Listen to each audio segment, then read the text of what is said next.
کتاب کې مې لوستله چې د قیامت په ورځ به پیغمبر علیه السلام ته په خپلو امتیانو کې تر ټولو نږدې هغه امتي وي چې هغه پر پیغمبر علیه السلام باندې ډېر درود شریف وایي، ځکه په قرآن عظیم شان کې الله عز وجل په ډېر واضح او صریح توګه موږ ته ویل دي او موږ ته په قرآن کې وایي چې ان الله وملائکته یصلون علی النبی یا ایها الذین آمنوا صلوا علیه وسلموا تسلیما.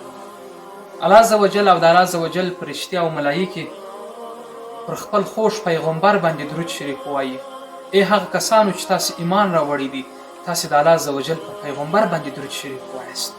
دا به څونه د فضیلت خبره وي چې الله عز وجل او د هغه مبارک فرشتې پر پیغمبر علیه السلام او د هغه روح ته درود شریف وایي او بیا په امتونو کې زیری هغه امت ته ورکوي، هغه امتیانو ته زیری ورکوي او د قیامت په ورځ د خپل ځان سره نږدې ځای ورکوي چې پر ده مبارک ډېر درود شریف ویلی وي.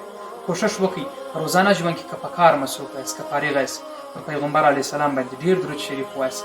تاسې به په ژوند کې ډېره ګټه کړې او هم به مو په آخرت کې ګټه کړې. السلام علیکم ورحمة الله.